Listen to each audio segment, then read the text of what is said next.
Dulu tak ku mengerti, sekarang kau buat mengerti. Kau singkapkan mataku dengan kasih-Mu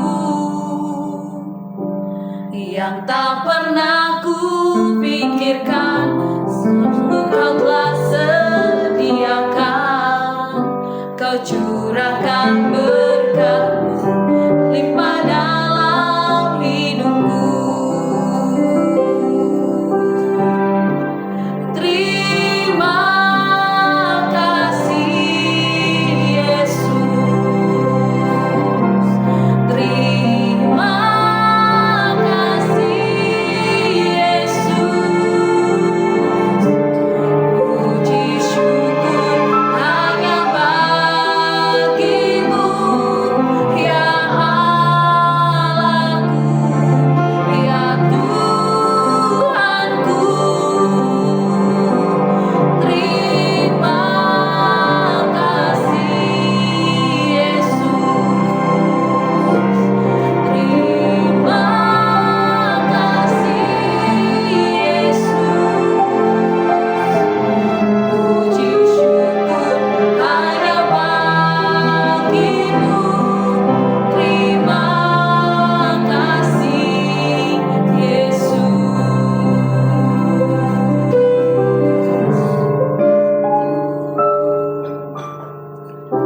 Yang dulu tak ku mengerti, sekarang kau buat mengerti. Kau singkapkan mataku dengan kasih-Mu yang tak pernah ku pikirkan. Sungguh kau telah sediakan, kau curahkan berkat-Mu limpah dalam hidupku. Terima kasih Yesus, terima kasih Yesus. Puji syukur hanya bagi-Mu, ya Allahku, ya Tuhanku. Terima kasih Yesus, terima kasih Yesus. Puji syukur hanya puji syukur bagi-Mu, hanya bagi-Mu. Puji syukur bagi-Mu, hanya bagi-Mu. Terima kasih Yesus. Terima kasih Tuhan. Firman-Mu berkata, apa yang tidak pernah kami pikirkan, tidak pernah timbul di dalam hati kami, Engkau sediakan bagi orang yang mengasihi Tuhan. Kami tahu itu untuk kami Tuhan. Kami mengasihi Engkau Tuhan Yesus. Terima kasih Bapa, terima kasih. Kami sungguh bersyukur, kami sungguh bangga memiliki Allah yang ajaib seperti Tuhan. Terima kasih Bapa, terima kasih. Saat ini kami mau tundukkan hati kami mendengarkan firman-Mu Tuhan. Berbicaralah atas setiap kami di dalam nama Yesus. Haleluya, amin. Shalom Bapak Ibu Saudara yang dikasihi Tuhan. Kita berjumpa lagi dalam perenungan intim dengan Allah. Pada hari ini hari Rabu tanggal 8 April 2026, kita akan mendengarkan dan merenungkan sebagian daripada firman Tuhan yang bertemakan Salib yang Mulia. Pada pertemuan hari ini yang berfokus dalam Mazmur pasal 22. Dalam pembacaan Alkitab kita 1 tahun ini terdapat di dalam Imamat pasal 4-5 dan Ibrani pasal yang ke-7. Saya harap Bapak Ibu Saudara-saudari dapat membacanya beberapa ayat tersebut. Saya akan bacakannya dalam ayat emas yang terambil dalam Galatia 1 ayat 3-5. Demikian firman Tuhan. Kasih karunia menyertai kamu dan damai sejahtera Allah Bapa kita dan dari Tuhan Yesus Kristus yang telah menyerahkan dirinya karena dosa-dosa kita untuk melepaskan kita dari dunia jahat yang sekarang ini menurut kehendak Allah dan Bapa kita. Baginya lah kemuliaan selama-lamanya. Amin. Mazmur ini ditulis oleh Daud saat mengalami tekanan penderitaan yang sangat berat. Untuk mempelajari beberapa dari konten teks ini, terdapat hal yang patut diperhatikan dengan sungguh-sungguh. Yang pertama, Allahku, Allahku, mengapa engkau meninggalkan aku? Dalam ayat yang ke-1. Pada masa mudanya, Daud menjadi gembala domba orang tuanya. Setelah dewasa, Daud menjadi gembala umat Allah. Setelah roh Allah meninggalkan Saul, Tuhan telah mempersiapkan Daud untuk menggantikan Saul menjadi raja kedua di Israel. Yang mengurapi Daud menjadi raja adalah Nabi Samuel. Saat mengurapi Daud menjadi raja, Nabi Samuel hampir terkecoh dengan penampilan perawakan Eliab yang paling tampan dari semua anak Isai. Tetapi secepat mungkin Tuhan mengingatkan Samuel. Tuhan berkata kepada Samuel, tidak melihat perawakan tetapi melihat hati, dalam 1 Samuel 16 ayat yang ke-7. Dari sini kita dapat mengetahui bahwa Tuhan telah memperhatikan Daud memiliki hati yang berkenan di hadapan Tuhan. Daud adalah seorang yang rohani, Daud adalah seorang yang rendah hati, Daud adalah sosok yang percaya sepenuhnya kepada Tuhan. Walaupun Daud adalah orang yang paling percaya kepada Tuhan, tetapi pada saat-saat tertentu, Daud merasakan bahwa Tuhan meninggalkannya. Tuhan rasanya jauh dari kehidupannya. Dari sini dapat diperhatikan bahwa Daud memiliki pergumulan iman untuk berkata jujur. Daud merasa ditinggalkan oleh Tuhan, walau sesungguhnya Tuhan tetap memperhatikannya. Doa yang dipanjatkan Daud seolah tidak dijawab oleh Tuhan, seolah terdapat tembok pemisah yang menghalangi Daud dari Tuhan. Lalu yang kedua, Allah tidak pernah meninggalkan orang yang berharap kepadanya walau hanya sesaat, dalam ayat yang ke-1. Walaupun Daud terkesan seperti orang yang putus asa, tetapi Daud bukanlah orang yang sedang mengalami kehilangan pegangan hidup. Iman sejati tetap terdapat dalam dadanya, walau perkataan mengungkapkan hal yang sebaliknya. Karena pada ayat-ayat selanjutnya dapat ditemukan bahwa Daud tetap percaya sepenuhnya kepada Tuhan yang telah menyelamatkan dari rencana jahat manusia. Pada pasal berikutnya, Daud berkata bahwa Tuhan adalah gembalanya. Tuhan tidak akan membiarkan domba gembalaannya kekurangan.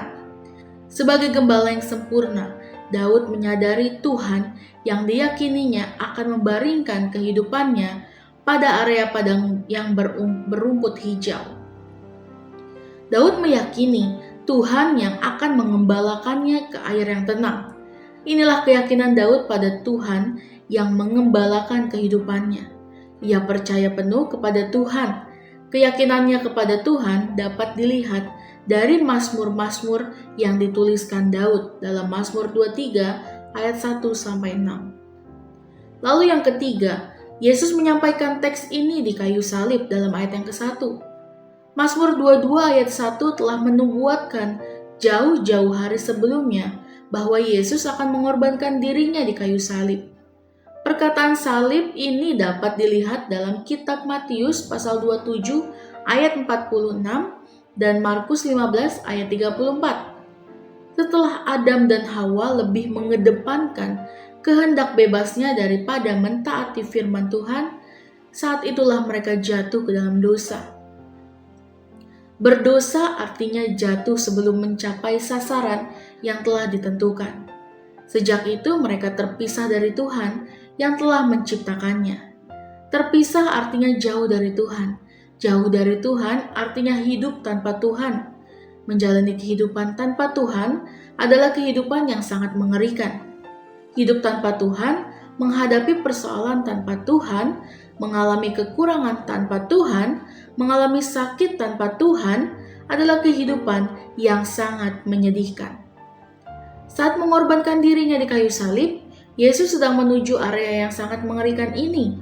Yesus memasuki lorong kematian yang menakutkan ini untuk merenggut manusia berdosa dari kuasa kematian yang seharusnya ditanggung oleh seluruh manusia. Tetapi karena manusia tidak dapat melepaskan dirinya dari maut atau kematian kekal, Yesus Kristus mengorbankan dirinya menjadi tebusan bagi semua orang yang patut mati karena perbuatannya. Karya penyelamatan inilah yang dilakukan oleh Yesus. Tidak seorang pun manusia yang dapat melakukannya selain Yesus. Saat itulah Yesus ditinggalkan untuk menarik manusia berdosa dari kuasa kegelapan kekal. Lalu yang keempat, membagi-bagi pakaian dan membuang undi untuk mendapatkan jubah dalam ayat 19. Ayat 19 ini untuk menggambarkan penderitaan seseorang atau sekelompok orang dan atau para prajurit yang kalah perang. Apa saja yang terdapat pada kelompok yang kalah perang akan dibagi-bagikan oleh para prajurit yang menang. Hal inilah yang dilakukan oleh para prajurit terhadap Yesus. Setelah mereka menyalibkan Yesus, jubahnya dibagi-bagi oleh mereka setelah membuang undi. Kita dapat melihatnya dalam Yohanes 19 ayat 23-24. Mereka memperlihatkan penghinaan terhadap Yesus. Bagi mereka saat itu, Yesus tidak memiliki hak lagi. Yesus telah kehilangan kehormatan. Hal yang disampaikan Daud dalam hal ini tidak hanya sekedar pengalaman yang menyedihkan, tetapi untuk menubuatkan pada suatu saat nanti, hal seperti itu akan terjadi kepada Yesus. Para prajurit Romawi membagi-bagikan jubah Yesus dengan cara membuang undi. Kelihatannya hal yang sederhana, tetapi hal tersebut telah tertulis jauh-jauh hari sebelumnya. Hal yang tertulis pada masa sebelumnya tepat terjadi kepada Yesus.